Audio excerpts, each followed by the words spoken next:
25 seconds.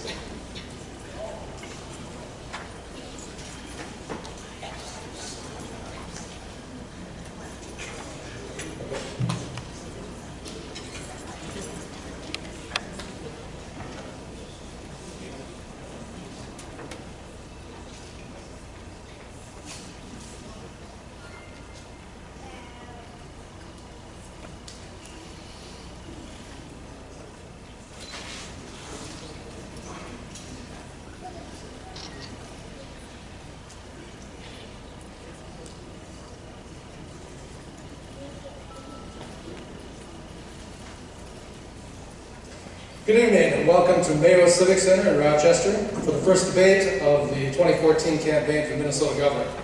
I'm Jay First, Managing Editor of the Post-Bulletin in Rochester, and I'll moderate tonight's debate, the first of 5 to be held around the state. Tonight's event was organized by the Coalition of Greater Minnesota Cities, the Rochester Area Chamber of Commerce, and by the Post-Bulletin.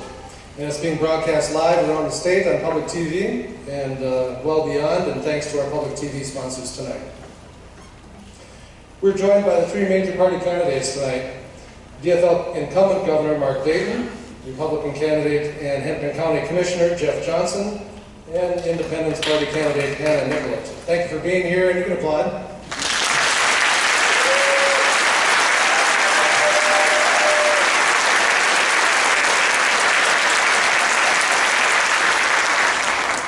Okay, here are the ground rules. I'll read the question. Each candidate will have 90 seconds to respond. We have highly skilled timekeepers down in front here to keep us on track. I have the discretion to allow a 30-second rebuttal, or I can ask a follow-up if the candidate hasn't clearly answered the question or addressed the question. So it behooves the candidate to address the question. Halfway through the debate, to spice things up, we'll have a lightning round. Very quick, yes or no type questions, and the candidates will keep those answers concise. Then we'll resume with 3 or 4 full-length questions, and to wrap it up, each candidate has 2 minutes to make a closing statement. So that's a lot of work to do in 1 hour. The questions were dreamed up by the debate sponsors, and the candidates have not seen them in advance. They don't know the topics in advance. We cut cards backstage to determine who gets to respond to the first question. So again, we only have 1 hour. We have a lot we want to cover, and so we'd really appreciate it if you hold your applause until the very end. Candidates have a lot of friends here tonight, as you know, and the very best way you can help your candidate is by holding your applause to the end. So, are we ready to roll? Okay, first question is on Minnesota's economy and tax and spending issues. One of the governor's first tasks at the start of the term is to submit a budget for the state. A planning estimate from Minnesota Management and Budget after the last legislative session estimated a surplus of $603 million for the next biennium. Here's the question. Considering this budget estimate, what changes would you make in Minnesota's budget and tax system to enhance Minnesota's business climate? Commissioner Johnson, you won the cut, I believe, with an ace being high. So you go first, followed by Governor Dayton and Ms. Nicollet. All right, thank you, Jay, and I just want to thank you and the hosts for putting this together tonight. I do appreciate it. I think here's where you're going to see a very fundamental difference between the governor and me as to where we put our priorities when it comes to the economy of Minnesota. In particular, I've been told that every state that surrounds us has billboards up saying, open for business, come to us. We don't have those billboards in Minnesota, and unfortunately, their billboards are actually working. We just learned from the Bureau of Labor Statistics last week that over the past year, Minnesota has actually had the worst job growth rate in the Midwest and the 41st worst in the country. We also have seen that underemployment in Minnesota is at 53%, which means that half the people in this state who are working are actually overqualified and probably underpaid. And that all directly relates to our taxing and regulatory and in some cases spending policies in this state. You are going to see me working hard to reform our taxes. I have a strong belief that the tax system should be low, broad, and simple. And almost any economist will tell you that that's what you need to do. And I suspect you'll see big changes in the second biennium rather than the first because we'll only have a few weeks to make big changes. But if we have a lower tax system, a simpler tax system, a fairer tax system, we're going to be starting to encourage the growth of the good jobs that we've been losing to the states that surround us these past few years. Thank you. Governor Dayton. When I took office 3.5 years ago, the state was facing a projected $6.2 billion deficit for the next biennium. We owed the schools $2.8 billion, so I'd say the fiscal situation of the state at that time was dire. Now we're looking at a surplus of $603 million, an additional $400 million that was transferred over to the Healthcare Access Fund. So really about $1 billion of cushion there, and we don't owe the schools anything. And we have eliminated most of the rates from the other accounts in the state government, so we got a sound fiscal platform from which to go into the future. Now, the next two revenue forecasts in November and the end of February will really set the table for what we have to work with, but I don't see raising anyone's taxes. I think we made taxes less regressive in Minnesota due to the actions we took in 2013. We have the cost of government, which has been widely claimed in the past as the best barometer of state taxation and spending relative to the capacity of the people of the state, as one of the lowest it's been since it's been reported. So we have spending under control. We have made new investments in education, higher education, in early childhood, and all-day kindergarten. And we have a strong, robust employment growth, 160,000 new jobs on which to build further. Okay. Thank you, Governor. Ms. Nicola. Well, first of all, I'd like to thank you for having me. And as to that, where we're going, I agree that, so the Bureau of Labor Statistics came out with a statistic with regard to our private sector job growth. And that does concern me for our future.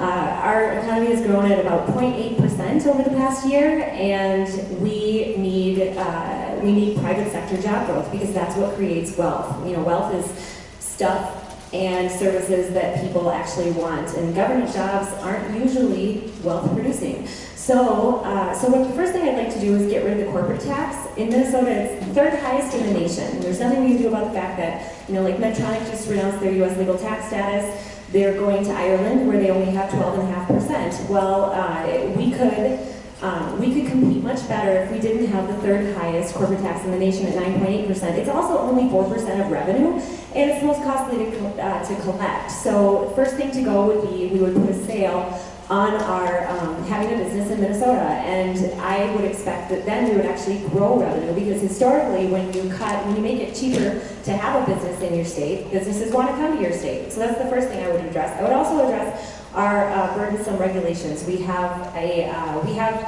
an abundance of, for instance, if you have a wetland on your property, you want to do something with your property. You're a business, you're a residence, whatever it is, you have to go through 9 different state and local agencies, and some of them will conflict with one another. So I say we go to one standard, and the answer is yes or no. Okay. Did a great job of observing the time cards, so we're off to a good start. Question number 2 is on local government aid, or LGA. Local government aid helps communities pay for basic services that people rely on. LGA has been successful at narrowing tax-based disparities between cities and has helped provide services without extreme property tax burdens. In 2014, cities had the 3rd lowest levy increase in 25 years due to the partial restoration of state aid laws since 2002. So here's the question. Would you make LGA a budget priority and restore the remaining $48 million to bring aid to cities back to 2002 funding levels? So Governor Dayton, it's your turn to go first, followed by Ms. Nicolette and Commissioner Johnson. Well, I made local government aid a priority because it's essential to providing the kind of services that people depend upon from the local government, such as police, fire protection, social services, street plowing, and the like. And the way it's been set up in the state of Minnesota creates municipal governments and sets up the terms by which they can operate. And the way it has been established is there are 2 main sources of revenue to the local governments of Minnesota. One is the property tax, and the other is local government aid. So when you cut local government aid, as the greater Minnesota cities have noted over the last previous decade when I arrived, there's no choice but for property taxes to be increased and for services to be cut. So we, in 13 and 14, increased local government aids. We did the legislature and myself, and the result was, as was noted, one of the lowest increases in property tax rates in the state, in the nation, in the history of the last this century, and also gave local governments the wherewithal to go back and make some badly needed investments to upgrade their operations, their facilities, their police and fire, equipment, machinery. So local government aid will depend on the budget for the next year, which will depend on these revenue forecasts I mentioned earlier, but absolutely local government aid will continue to be a strong priority of mine. Okay, Ms. Nicola. Well, I believe it's a priority in the sense that it's an issue of unfunded mandates.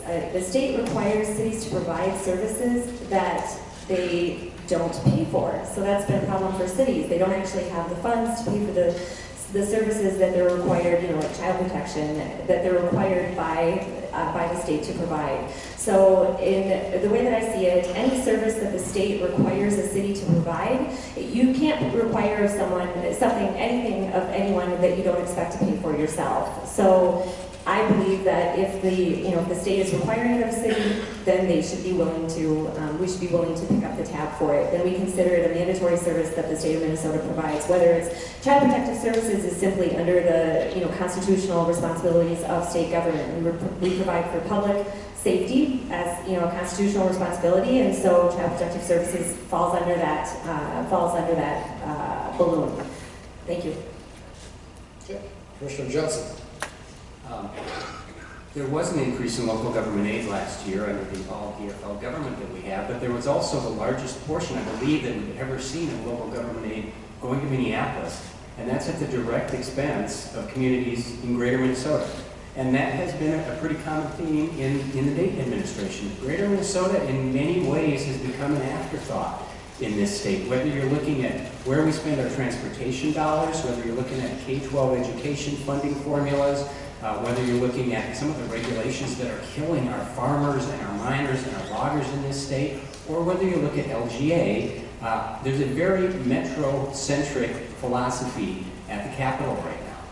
I believe in the original intent of LGA, which was to provide for communities that have a low property tax base the money to provide basic services like roads and bridges, like police and fire and emergency services, like sewer and water.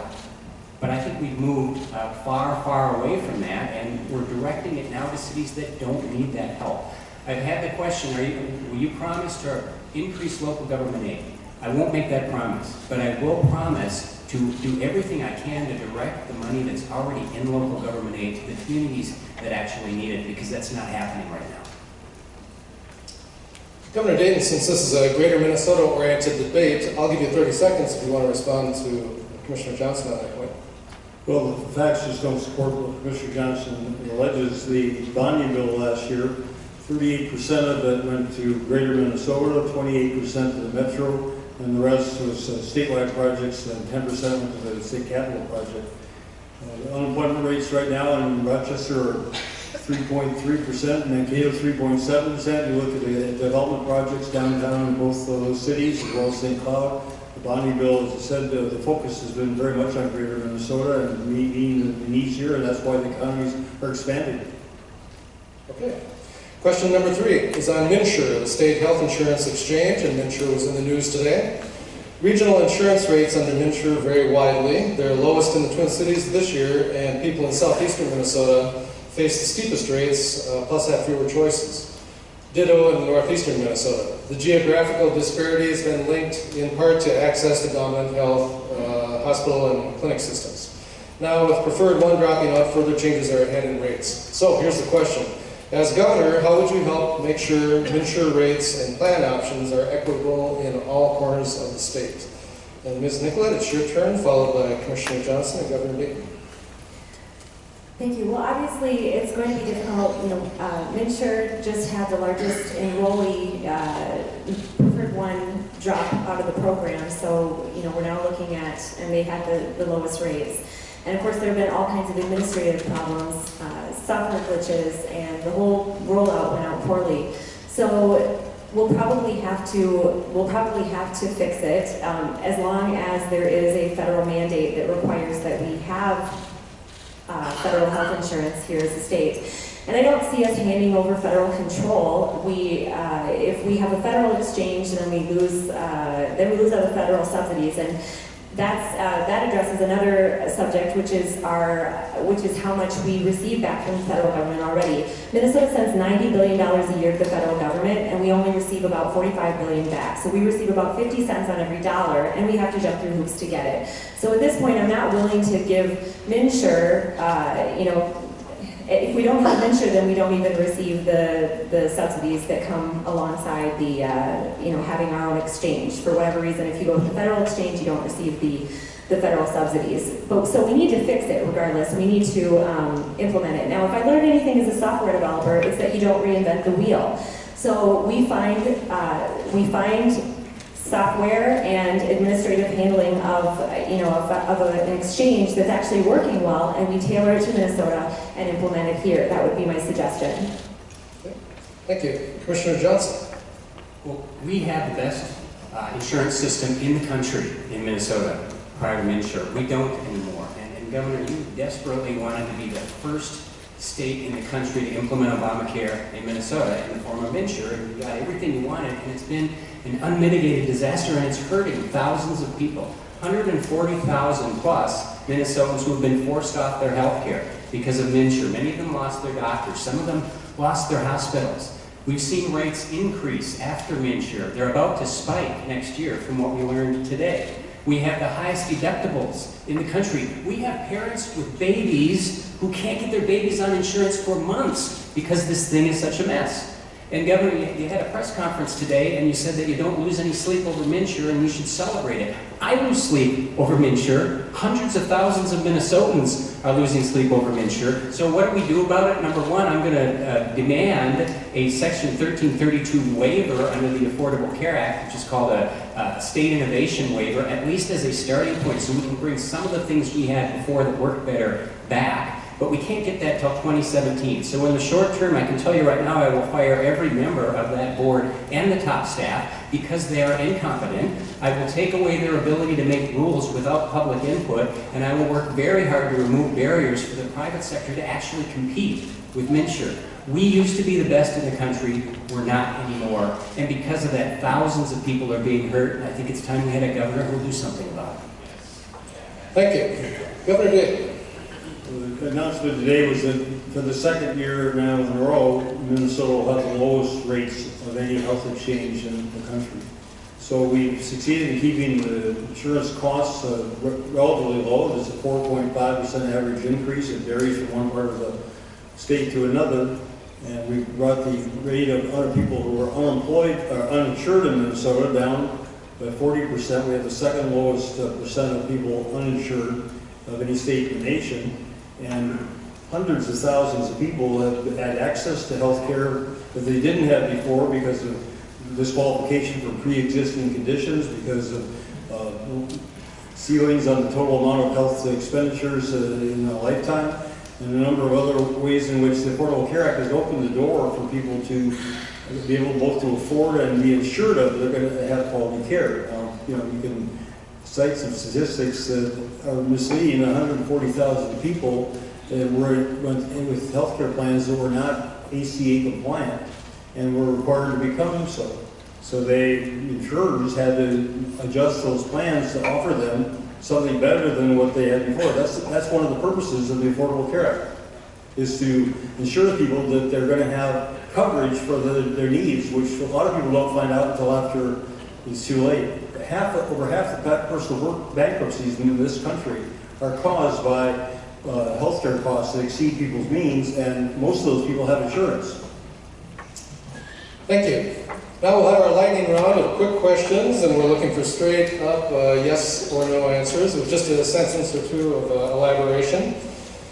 Recently, the state's building code was updated to mandate home indoor sprinkler systems for homes over 4,500 square feet, which will add to the cost of new homes. Do you support the new mandate, Commissioner Johnson? Absolutely not, and this is a great example of a difference, I think, in philosophy between the governor and me, where the belief is government always knows best. I think consumers should choose whether they want to put sprinklers in their homes or not. Okay, Governor Day.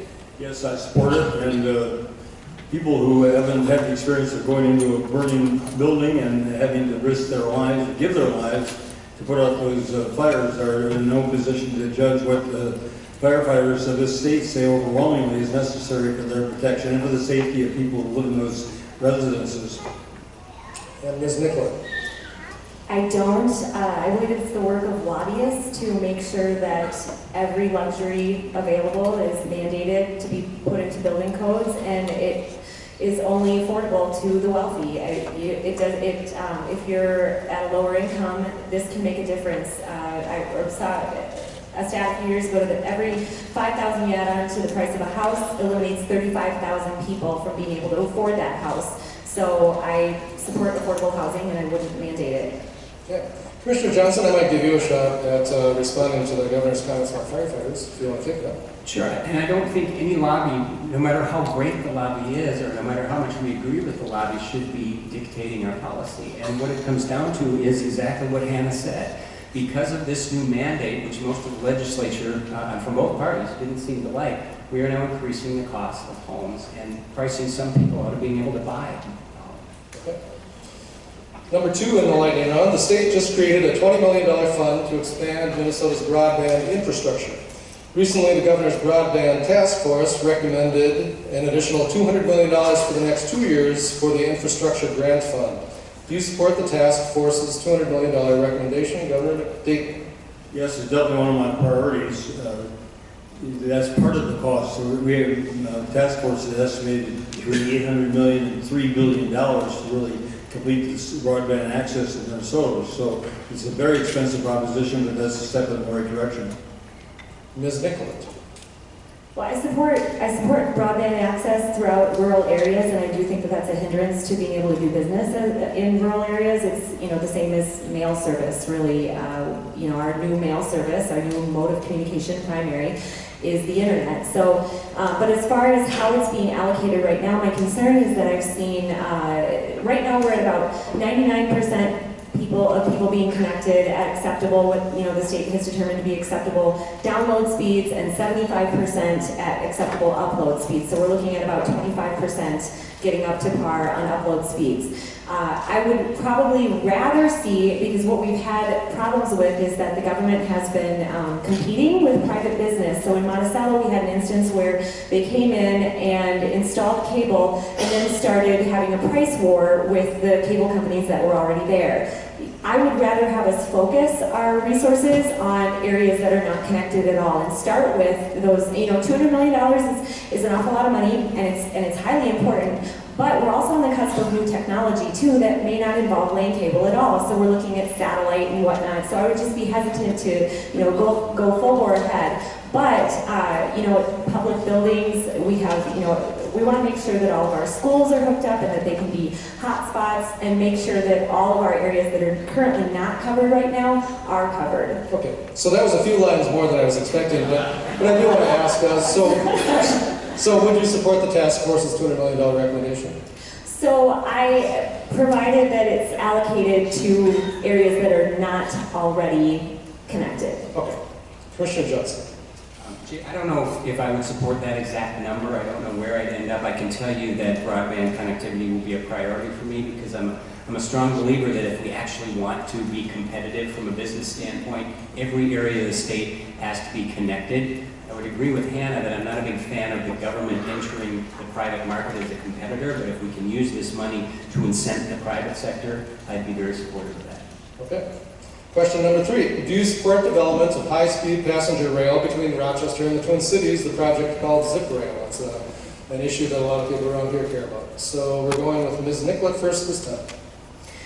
So at this point, I'm more concerned, we have a lot of, the rail that I'm most concerned about right now is we have farmers with grain that's sitting on rail and not able to move, and it's at a crisis situation. So I would like to see that rail issue addressed, and we also have a roads crisis. I mean, we're looking at $7 to $9 billion. Half of our roads are over 50 years old and need repair, and we have 1,000 bridges. So we keep dropping billions on people rail.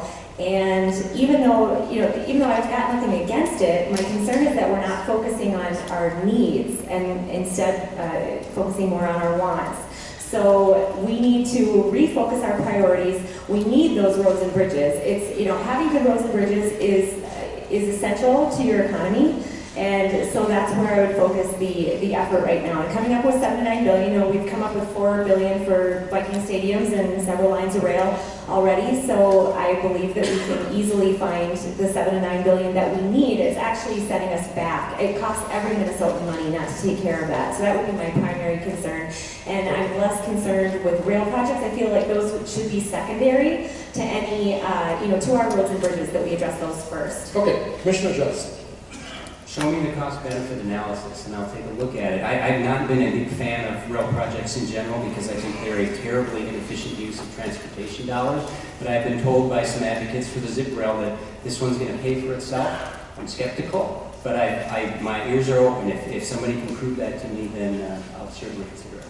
Okay, Governor Dayton. I agree with Commissioner Johnson. It needs to go through a careful cost-benefit analysis. It also has to be viewed in conjunction with the Destination Medical Center here in Rochester, which I strongly supported, and the state of Minnesota is backed, and as a result, this area is going to be transformed. The Mayo's private sector employment may as much as double over the next 10, 20 years. It's going to be a phenomenal impact on our state, on the medical technology industry, and Minnesota, between the University of Minnesota and Mayo, has the opportunity to become a magnet for that kind of growth.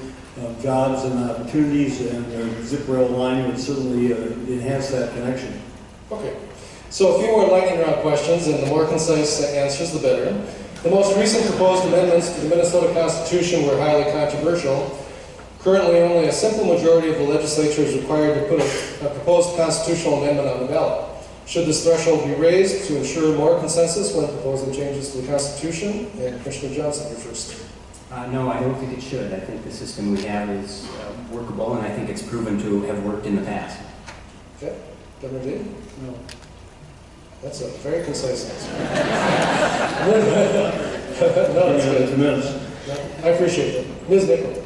No, I guess we're all succinct. Okay. Last one in the quick round here. Should liquor sales be permitted on Sundays? Governor Dayton? My great-grandfather would turn over in his grave if he knew that I was for selling anything on Sundays, but I don't think we should distinguish liquor and automobiles from other commodities that people want to buy, and if they want to shop on Sunday, more and more of our population has a day of faith not on Sunday, so it gets hard to isolate one day and say, you can do this, you can't do that. Okay. Ms. Nichols?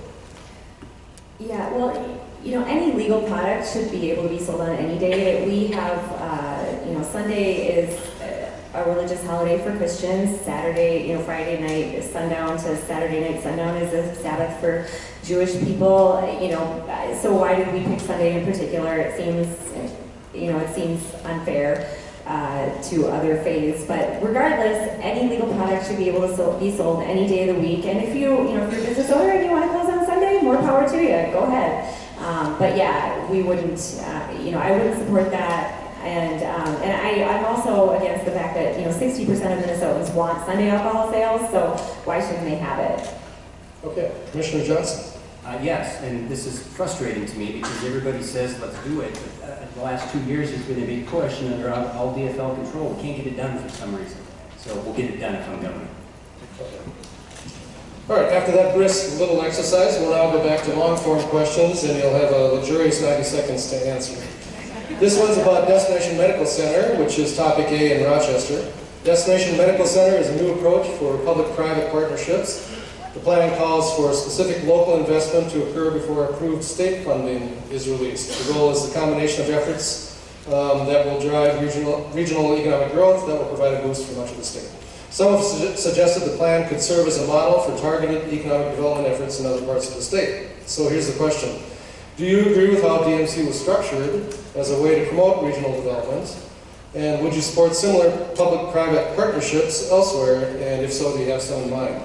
So, Ms. Nicollet, you're up first, followed by Commissioner Johnson and Governor Dayton. Well, as far as the plan, I believe it's already been put in place, and it's just a multiplier. The Destination Medical Center that help from the state has already been promised, and we should we should keep our promises, but what I saw as the larger issue with regard to the Destination Medical Center and the problem with the multiplier is that our Attorney General and our Governor's Office aren't even in communication right now, which I don't know if you've seen our, at the Independence Party, we've been working as a team. So all 5 of us, all 5 state office candidates, pulled together. We are, working on issues together. We put our ad together as a team, and we believe in. That's what I believe in, is being a team player. That's part of what I see the role of governor as, is finding talent and tasking issues. And so that's what I would like to see us do, is tackle everything as a team. The fact that the Attorney General and Governor aren't even in communication right now is really concerning to me. I would like to see us working together as a state to improve the whole state. Thank you. Commissioner Johnson. Well, I believe that DMC is very good for Rochester and it's very good for Minnesota. And I believe that the government does have a role to play in public-private partnerships when it comes to infrastructure upgrades and paying for things like roads and bridges. I would have had a difference of opinion on the definition of infrastructure. I've been very clear on that with respect to this bill. Had I been a legislator and not able to change it, I likely wouldn't have supported it. If I had been governor, however, because I recognize the importance of it, I would have sat down with the authors and figured out how to work that difference out. So I think it is something that is important.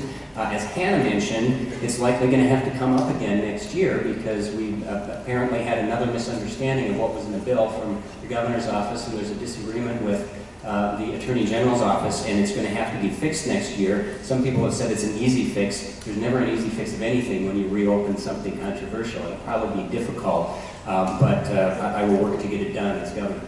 Very good. Thank you. Governor Dayton. Well, it wouldn't need to be fixed if it weren't existing at all. And that'd be the situation if when the Mayo Clinic executives came and said we have this vision for the future of Rochester and really for the state of Minnesota in terms of medical care and medical technology. If I as governor and the legislative leaders, and it was bipartisan. The representation here in Rochester is bipartisan. And if we hadn't stepped forward and said right away, yes, with enthusiastic, we're on board, we're with you, we want to partner with the city, the county, and with you, Mayo, and the private donations you're going to raise, then you wouldn't have anything to fix. So in this case, we'll get this matter resolved at the beginning of the next legislative session. It's not a difficult matter, and we'll proceed. It's a phenomenal project for Rochester, phenomenal for the state of Minnesota for reasons I described before. And should it be a model for other investments of that type, other partnerships? Absolutely.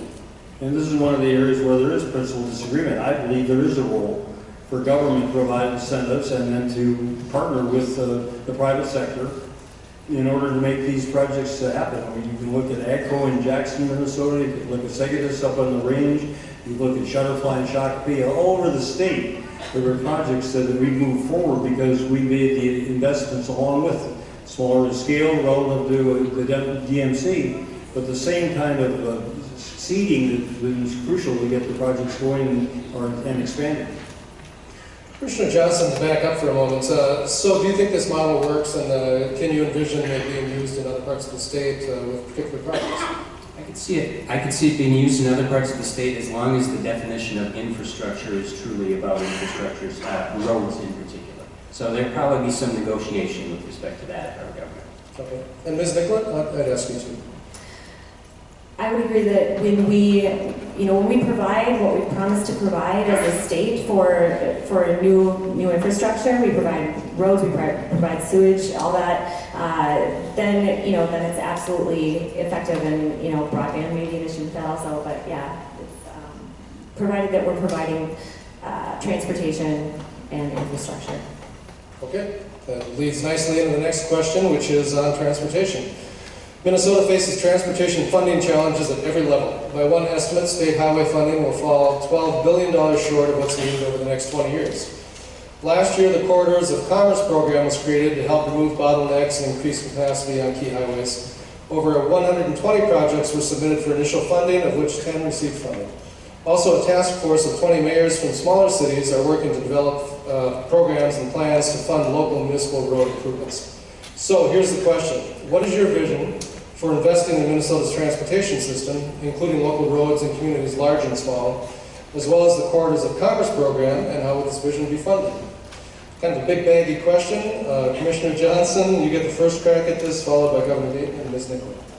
Well, first of all, I would support the corridors, will support the Corridors of Commerce program. I happen to believe we don't spend enough money on roads. That might be the only area of government where I'm willing to say that. But the problem has become that, especially in the last couple of years, all of the energy, all of the focus in transportation is on everything but roads and bridges. It's on light rail, it's on commuter rail, it's on trolleys and streetcars and bike paths and sidewalks and complete streets, which I have come to learn means everything but the street. And that is exactly backwards, because we all rely upon roads and bridges by far more than anything else. Even if you don't drive a car, you rely upon roads and bridges to get the goods to your grocery store that you can buy, or to get the fire truck to your house if you have a fire. So my focus is going to be heavily on roads and bridges, and yes, we do have a funding problem with that.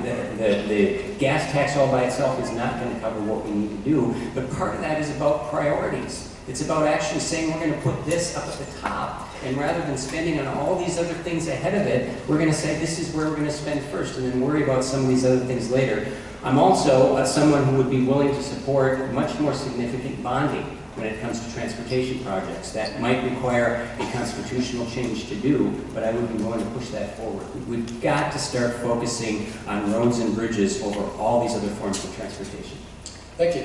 Governor Dayton. Well, I agree again with Commissioner Johnson about the need to increase expenditures and increase in the bonding capacity. Right now, the Minnesota Department of Transportation pays up to 20% of its revenues for the bonds that's already issued. So it is a capacity, and that is definitely something that needs to be addressed in the next legislative session.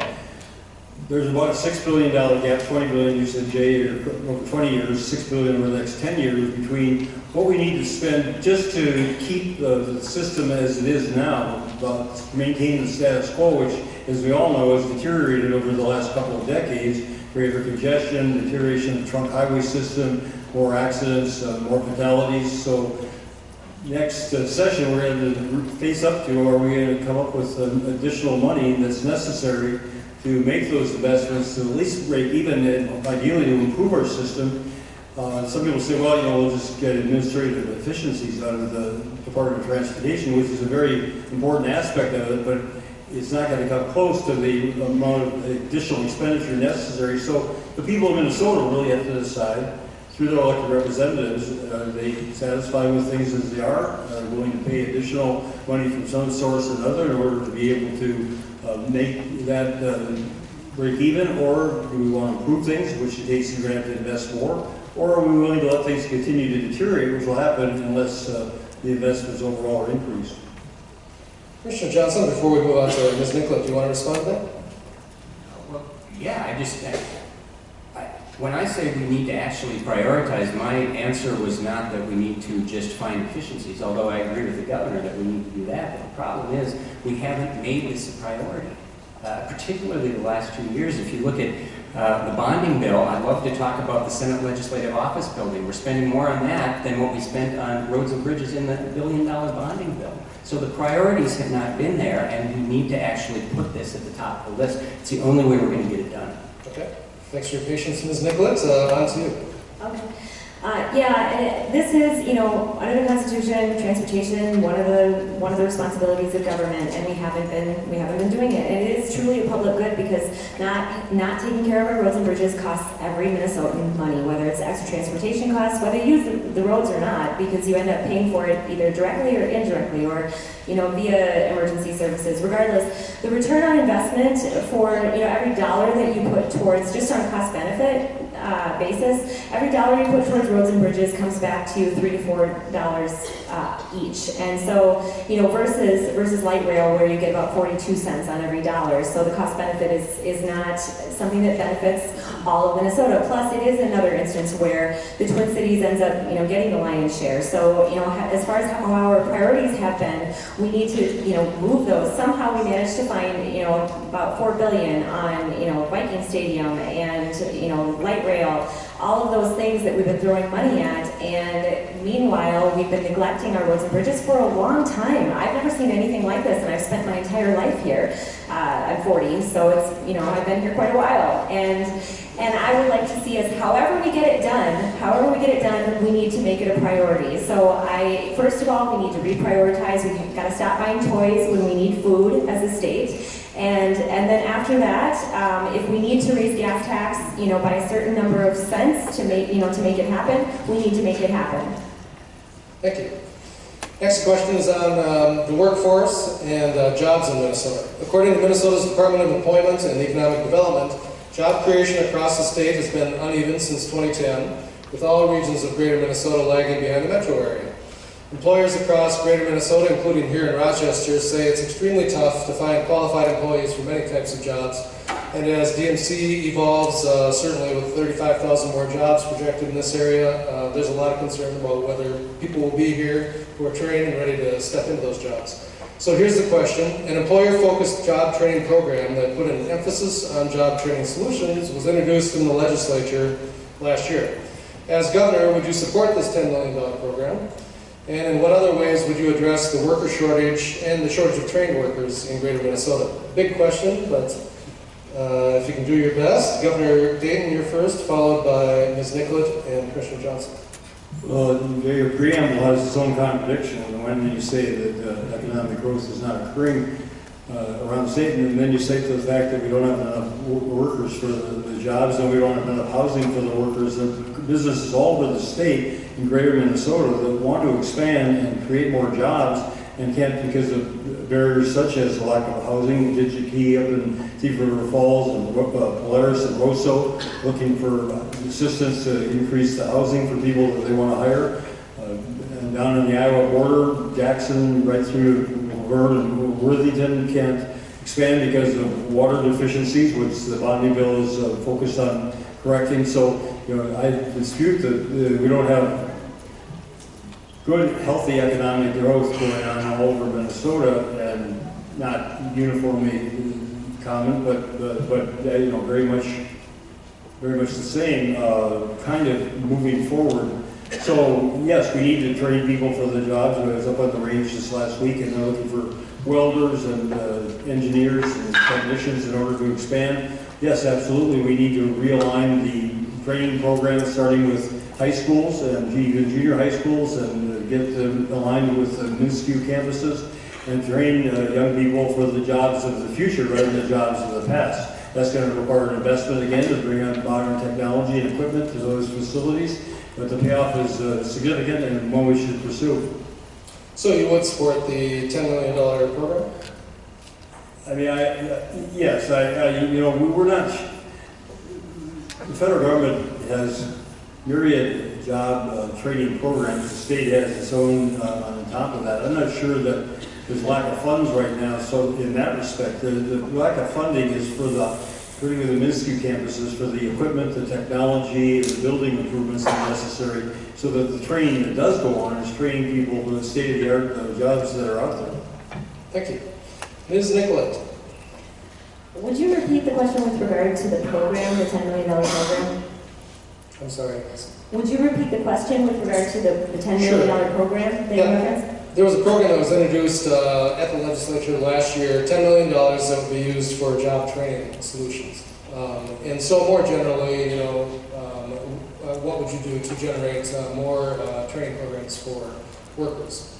Okay. Well, as far as, and then you also mentioned economic development and part of that question in the rural areas. And so economic development, the first thing, and as I said, I'd like to get rid of the corporate tax, and I believe that would start more businesses in rural areas as well as in the Twin Cities. That's, going to affect all areas of the state equally. It also, we do need to get all areas of the state connected to the internet. That's another area where rural areas are deficient. Education is also an area. We need to address the achievement gap. We have We have schools that have some major problems that we haven't addressed, and once again, that's we could look at, we don't need to reinvent the wheel. There are areas of the country that are having tremendous success, and we could implement what they have done, provided that we're willing to innovate. We have to be willing to, really make the changes here as a state, and not, be student-focused in our policies. So we attack education. We go after, the business taxes that have been prohibitive, get rid of those, and I believe that we would start flourishing. And of course, then as a state, we provide for good infrastructure. So all of that provided in the rural areas, their connection, education, and we would see an economic growth in the rural areas without a doubt. Thank you. Commissioner Johnson. Well, let me first just mention that when the governor said that economic growth is going gangbusters in Minnesota, it's not. And we just learned that last week from the Bureau of Labor Statistics, which started the Obama administration. They told us that we are the worst in the Midwest over the last year in job growth rate.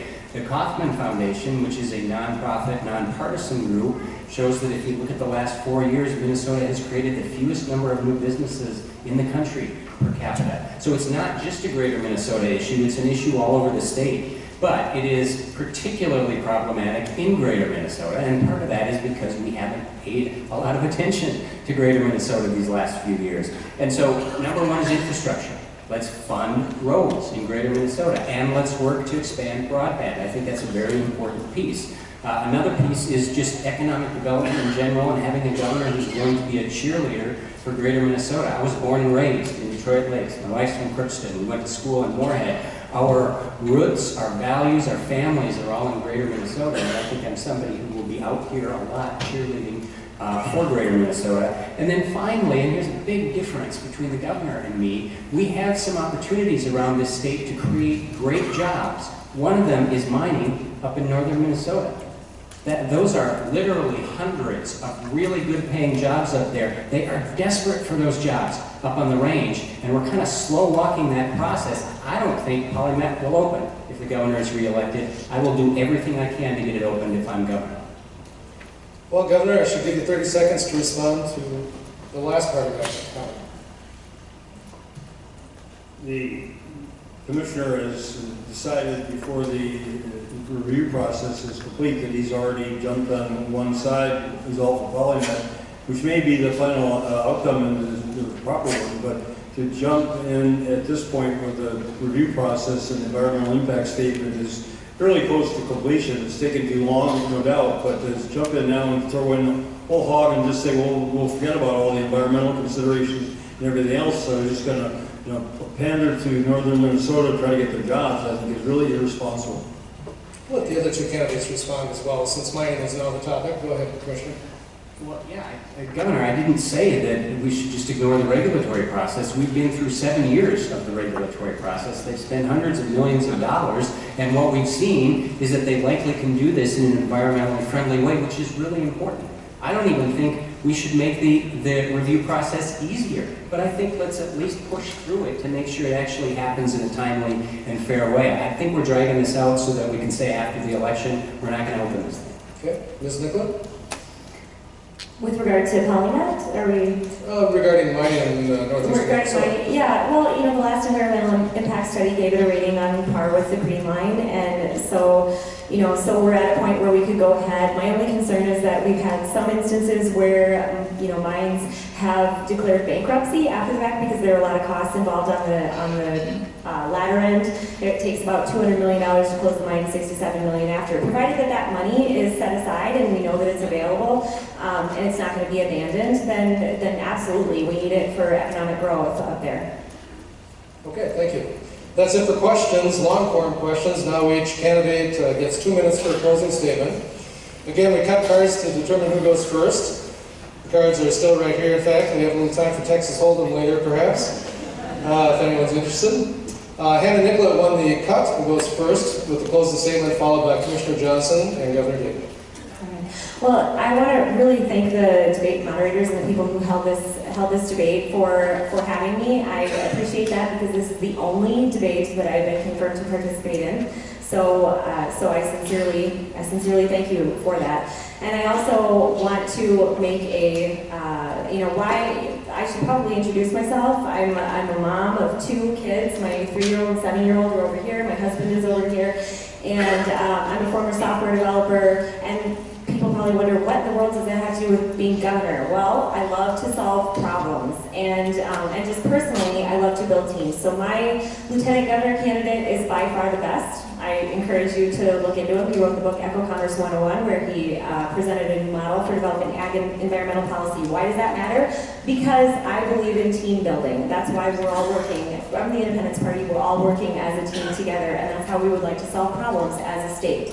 So why Minnesota? I love my state, and I would love to. This is absolutely my dream job. I would rather be governor of Minnesota than president of the United States.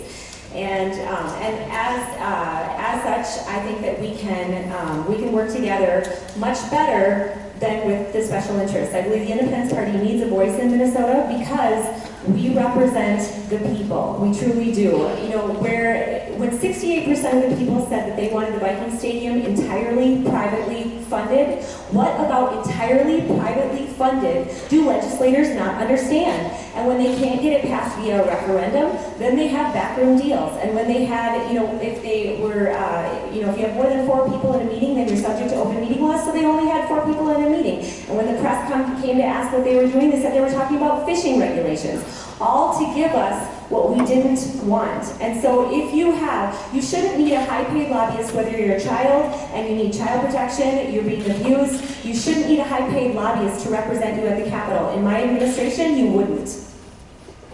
Thank you. Thank you very much.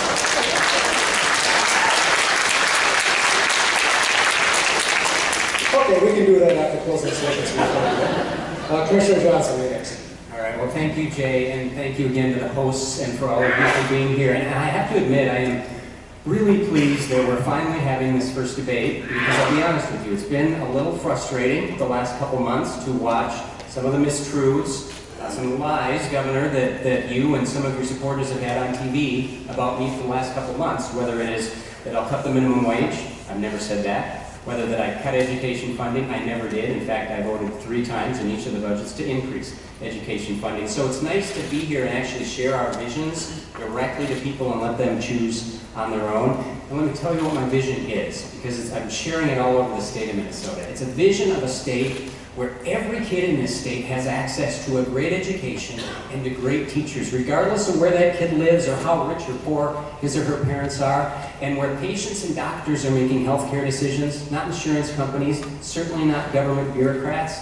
It's a state where politicians understand that we in the middle class work really, really hard for our money, and they spend it as carefully as though it's coming out of their own pockets. We're certainly not seeing that right now. It's a state where entrepreneurs actually want to start a business in Minnesota, and where our existing businesses actually want to expand here, and where every Minnesotan who's willing to work hard and follow the rules has access to a good-paying, full-time job.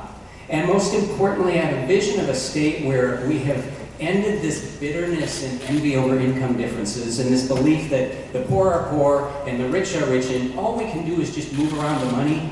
And instead, we're celebrating people who are successful. And we are never, ever, ever giving up on people who are poor. And we are preaching every single day a sincerely held belief that the poor can become the middle class, and the middle class can become rich. And anyone who starts with nothing can still achieve anything in this state. That's my vision for Minnesota, and that's why I'm running for governor. Thank you for being here, and I'd love your support.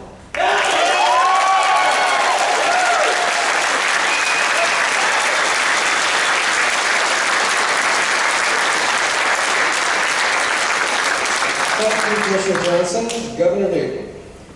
I just say parenthetically, Ms. Nicholas, I think you should, I don't decide who's in the debates, but I think you should be in the other debates. I think it's well established that the Independence Party is one of the major parties in the state, and Mr. Horn participated in all our debates 4 years ago, and I think you should be afforded the same opportunity. Going back to the question, I was born and raised in Minnesota, and obviously the state's been very, very good to my family, to myself. I started running for governor in 2009 because I was convinced the state was headed in the wrong direction. And we had, even in the midst of the national recession, The economic slump in Minnesota was greater than most other states. The tax system was regressive, and was not generating enough revenues to meet the needs of our public education system from early childhood all the way through higher education. When I came in January 2011, we were in a fiscal mess, looking at $6 billion budget deficit for the next 2 years. We owed our schools $2.8 billion, along with the Republican majority in the Minnesota legislature.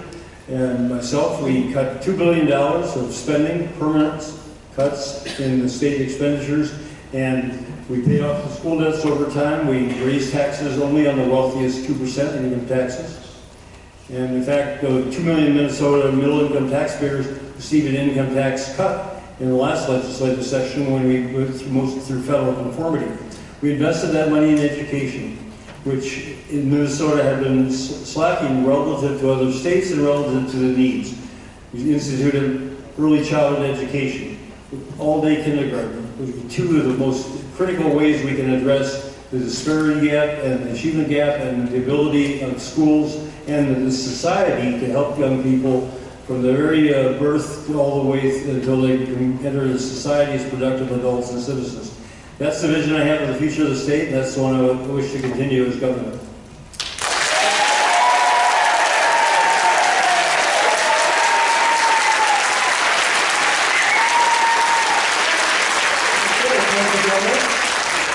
We're done, and we did a great job. We wrapped up before the satellite moved on, so I appreciate the audience control. On behalf of the debate sponsors, we appreciate your efforts. We wish you the best as the campaign goes forward. We'd like to think this is going to be the best of the 5 debates. Best wishes for an informative and respectful campaign. And to the audience and viewers, Election Day is November 4th, but you can already vote right now. However you choose to do it, make your voice heard. Thank you. Good night.